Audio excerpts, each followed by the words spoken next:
십자가에 못 박히신 예수 그리스도. 마틴 로이드 존스. 정상윤 옹김. 복 있는 사람. 하나님의 진단. 지금 제가 여러분에게 전하는 것은 정치학보다 훨씬 더 심오한 것입니다. 정치가들은 오늘날 세상을 이해하지 못하고 있습니다. 더듬거리며 헤매고 있습니다. 그들의 예언은 전부 빗나갔습니다. 세상의 것들을 의지하는 자들은 지금 갈 바를 모르고 있습니다. 도덕과 과학 지식을 겸비했던 불쌍한 웰스, 그가 마지막으로 쓴 책 제목을 아십니까? 정신의 한계입니다. 그는 세상을 이해하지 못했습니다. 대체 무슨 일이 일어나고 있는지 알지 못했습니다. 유일한 대답은 하나님이 우리를 기쁘게 보시지 않기 때문에 세상이 이렇게 되었다는 것입니다. 그가 우리를 만드셨습니다. 우리는 우리 것이 아닙니다. 그의 피조물입니다. 우리는 그의 영광과 존귀를 위해 살아야 하는 존재입니다. 그렇게 살기 전까지는 평강도 알 수 없고 행복도 알 수 없고 기쁨도 알 수 없습니다. 바울은 말합니다. 나는 다른 것을 너희에게 전하지 않았다. 내게는 너희에게 전할 하나님의 증거가 있었기 때문이다. 나는 하나님의 깊은 것을 말해주고 싶었다. 이것이 인간의 상황에 대한 하나님의 분석입니다. 여러분은 그 분석을 들을 준비가 되어 있습니까? 인간의 공허한 말들을 듣기가 이제는 지겹지 않습니까?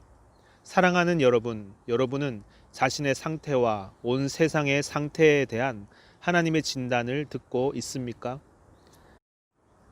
하나님의 해결책. 그러나 감사하게도 하나님은 부정적인 말씀만 하시지 않습니다. 저도 마찬가지입니다. 현 상황에 대한 하나님의 진단은 이미 말씀드렸습니다. 그러나 감사하게도 바울은 우리의 문제에 대한 하나님의 해결책도 전할 수 있었습니다. 다른 모든 것들이 해결책을 제시하지 못하고 실패한 그 자리에서 바울은 이렇게 말합니다.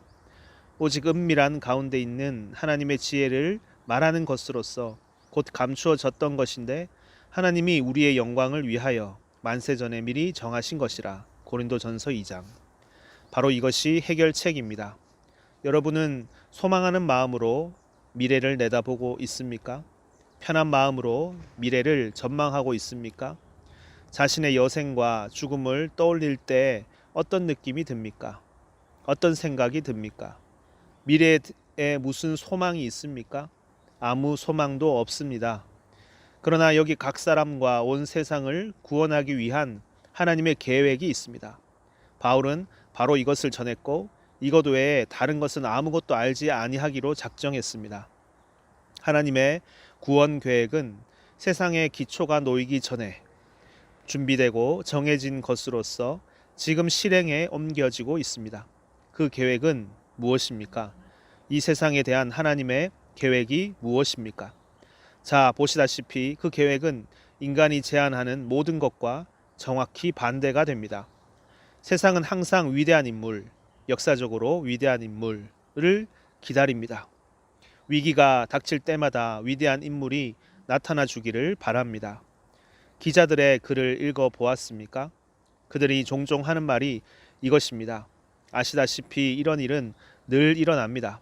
심각한 위기에 직면하면 을에 위대한 인물이 등장하고 기자들은 그런 인물에 대한 이야기를 꺼냅니다. 세상의 위기를 바라보는 방식은 항상 똑같습니다. 하나님의 계획도 그럴까요? 감사하게도 아닙니다. 내가 너희 중에서 예수 그리스도 외에는 아무것도 알지 아니하기로 작정하였습니다. 이분이 누구입니까? 자, 그는 나사렛 예수라는 한 인간, 한 목수, 곧 위대한 인물입니다. 과연 이것이 답일까요? 바울은 그렇지 않다고 자기 말을 한번 들어보라고 말합니다. 너희는 그가 누구인지 알아야 한다고 말합니다. 이 세대의 통치자들이 한 사람도 그를 알지 못하였나니 그들은 예수를 단순한 인간으로 생각했습니다. 만일 알았더라면 영광의 주를 십자가에 못 박지 아니하였으리라. 고린도전서 2장. 하나님의 해결책이 여기 있습니다. 사랑하는 여러분, 제가 복음을 기뻐하는 이유도 바로 여기 있습니다. 이것이 유일한 답입니다.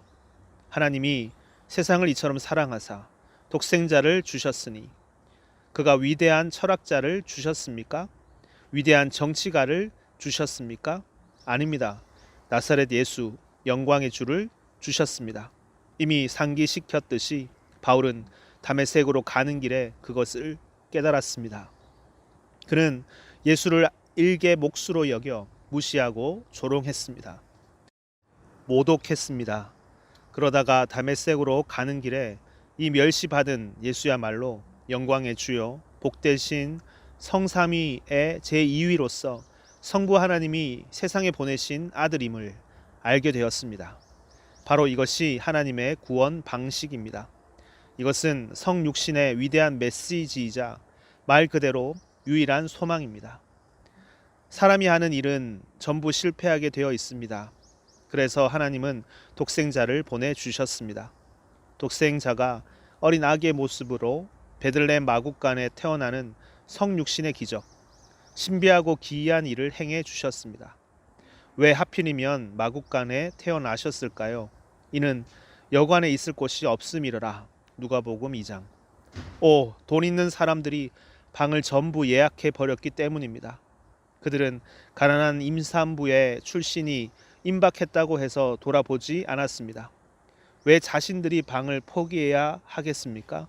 그들은 요즘 사람들처럼 차례를 기다리는 줄에 서서 자기 권리를 주장하며 자기만 괜찮으면 남이야 어찌 되든 신경도 쓰지 않는 이기적인 사람들이었습니다. 아무 힘없는 어린 아기가 짚이 깔려 있고 짐승들의 울음소리가 들리는 마국간에서 태어났습니다. 사람들은 그 아기를 구유에 뉘었습니다. 그가 누구입니까? 영광의 주입니다. 육신에 가린 신성을 보도다. 만세 성육신하신 하나님. 찰스 웨슬리. 바울은 바로 이것을 전했습니다. 하나님이 찾아와 자기 백성을 구원하셨도다. 누가복음 1장 68절. 하나님이 시간 속으로 들어오셨습니다. 자기 아들을 보내주셨습니다. 그 전에도 위대한 선지자들을, 위대한 종들을 보내셨지만 전부 실패했습니다. 이제 그는 자기 독생자를 보내십니다. 그래서 바울이 이 예수 그리스도를 전하면서 이분이야말로 영원하신 성자시요 영광의 주이심을 밝힌 것입니다. 그가 영광의 주시라는 것은 그가 행하신 기적으로 입증되었습니다. 그의 삶과 가르침으로 입증되었고 완벽하게 본이 되는 삶으로 입증되었습니다. 그러나 무엇보다도 마귀와 인간을 공격하는 모든 것을 정복하심으로 입증되었습니다. 태풍과 사나운 파도와 폭풍을 정복하심으로 입증되었습니다. 그는 피조 세계의 주인이셨습니다. 그러나 그의 신성을 최고로 입증해 준 사건은 사망의 줄을 끊으시며 무덤을 이기고 다시 살아나신 영광스러운 부활이었습니다. 예수 그리스도. 여러분은 이분에게 관심이 있습니까? 하나님이 우리의 상태와 형편에 개입하셨다는 것, 아들의 위격으로 찾아오셨다는 것을 알고 있습니까? 하나님은 육신을 입고 세상에 오셨습니다. 죄로 말미암아 죄 있는 육신의 모양으로 오셨습니다. 로마서 8장 3절. 플라톤과 소크라테스를 말하라고요? 아닙니다. 예수 그리스도에 대해 말할 수 있는데 그런 인간의 말을 할 필요가 없습니다. 영광의 주에 대해 말할 수 있는데 무엇 때문에 인간의 말을 하겠습니까?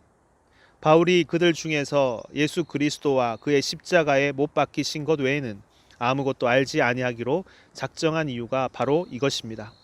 꼭 덧붙여야 할 말이 있습니다. 갈보리 십자가는 유대인들에게는 거리끼는 것이요 그리스인들에게는 심히 미련한 것이었습니다. 그렇습니다. 여러분도 기적은 좋다고 말합니다. 그러나 문제는 그가 너무나 연약한 모습으로 죽었다는 것입니다. 그는 왜 십자가에서 내려와 스스로 구원하지 않은 것일까요? 그는 불명예스럽고 수치스러운 모습으로 죽어 무덤에 장사되었습니다. 그런데도 그가 십자가에 못 박히신 것을 강조하는 이유가 무엇입니까? 사도는 말합니다. 우리는 십자가에 못 박히신 그리스도를 전하니 유대인들에게는 거리끼는 것이요 이방인에게는 미련한 것이로되 오직 부르심을 받은 자들에게는 유대인이나 헬라인이나 그리스도는 하나님의 능력이요 하나님의 지혜니라. 고린도전서 1장 23절 24절.